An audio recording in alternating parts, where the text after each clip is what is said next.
What is going on, my peeps? It's Micah back with Versatile Productions, back with the long-awaited comparison between the S22 Ultra and the Galaxy Z Flip3.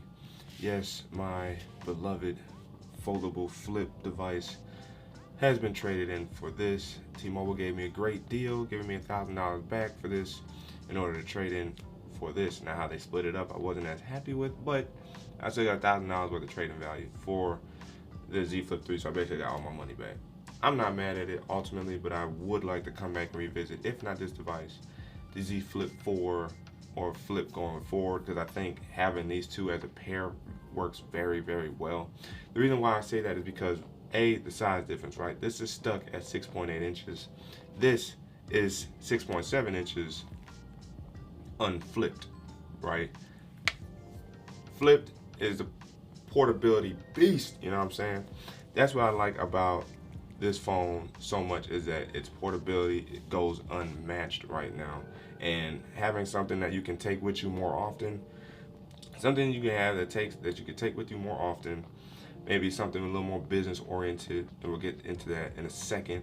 Or perhaps even you want to look flashy a little bit, you want to bring the beast mode out, you want to be nice and nimble, take the Flip 3 with you, or you want to flex on them, you take that Z Flip 3 with you. Leave the bad boy at home. So there's a lot of different ways you could play having these two as a perfect duo in pocket or on person or in life. So what are some of the other key differences? As of right now, as of recording of this video, the Z Flip 3 is still on One UI 4.0. Well, the S22 Ultra is at One UI 4.1, and some of the differences are very subtle. One that I could probably show you guys real quick, if it lets me in, is the color palette is a little different. So upon opening both of these up, go on the color palette here. Oh well, you know, why not just do this? Come on, boom. So color palette, as you see, still looks different, right?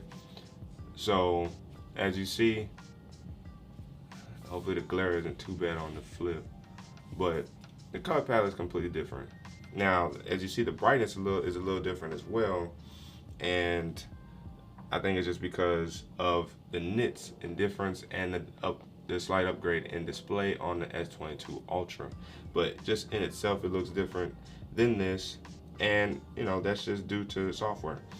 Now, in terms of them being responsive, they both run 120 hertz, so you're not gonna have a problem there. The only difference is this has what I believe is called an LTPO dynamic display, which basically means this can drop from 120 hertz to 1 hertz, while this one drops or basically fluctuates between 60 and 120. And I believe the 48 hertz factor comes in with the rest of the S22 series. At minimum will be 48 hertz. And then the S22 Ultra, of course, can drop lower than that. Does work with battery life. I do notice that, and I've seen other examples of the display being run, and once you stop touching it, after a few seconds, it'll drop down. So good job on Samsung improving their display technology, because we need that, especially with how much better they get, how much more we want to watch and consume on these displays when it comes to battery life, as I mentioned before. Now, battery life to me is comparable from the simple fact that this one is a 3300 milliamp battery, and I'm still able to make it through a day with no problems. I have tried with 100% or so to run this phone without power saving mode while I work for like 8-9 steady hours, consuming or listening to, I should say, like YouTube, podcasts, and the like, Audible. And I've been able to make it through the day. It just consumes way more battery on this phone. Whereas with this phone, I can do the same thing, and I only consume about 50 to 60% with this phone. This phone I'll consume like 70 to 75% without power saving mode. Now, with power saving mode on both devices, this phone will definitely last even if I don't have it at full blast. So if I leave home at 70% or so on this phone, I will return home with about 20% or so with power saving mode on while I'm at work. This phone, I've had power saving mode on, I'll only lose about 35%. So of course the difference is 3300, 5000. slightly improved internals, software optimizations, minus the Snapdragon 8 Gen 1 being a heat power consuming beast. But again, we'll talk about that in a little bit. And this phone running a well more managed Snapdragon 888. That will affect battery life to some degree, but we know because of this package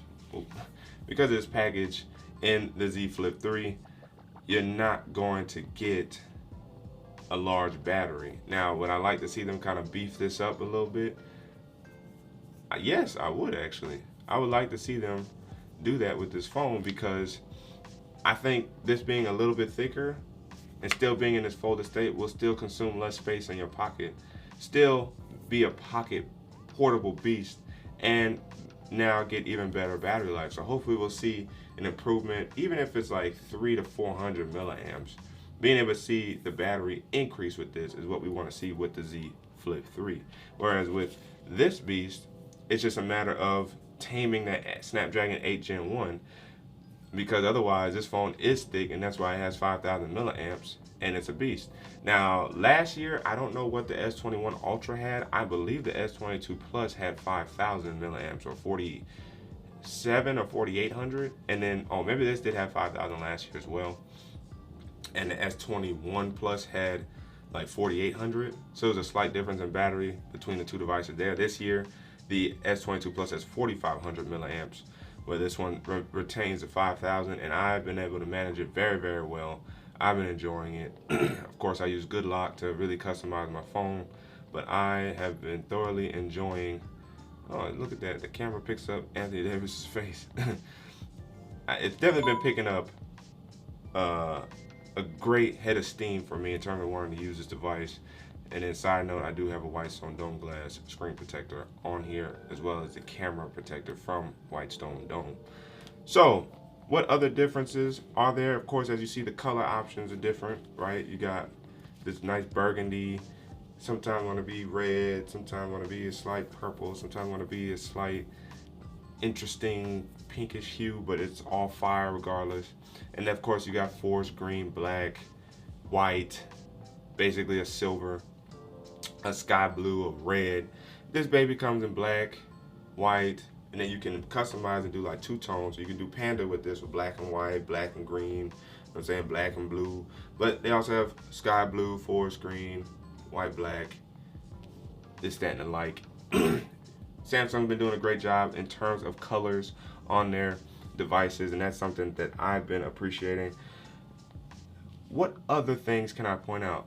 Clearly, you only get two cameras here on the front. They're both two 12 megapixels, one wide, one ultra wide.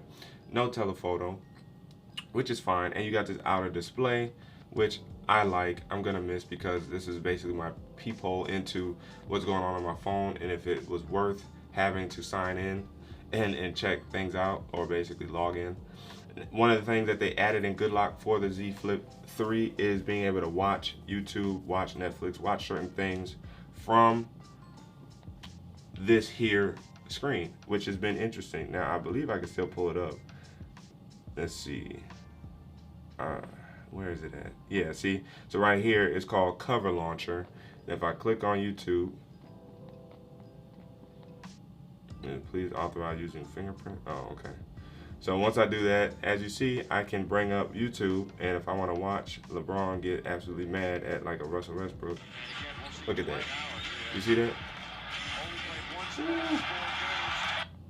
Boom, just like that. And then I think I can swipe. Yeah, I can. Boom, and then swipe right back home. And then, you know, time it out. Boom, just like that.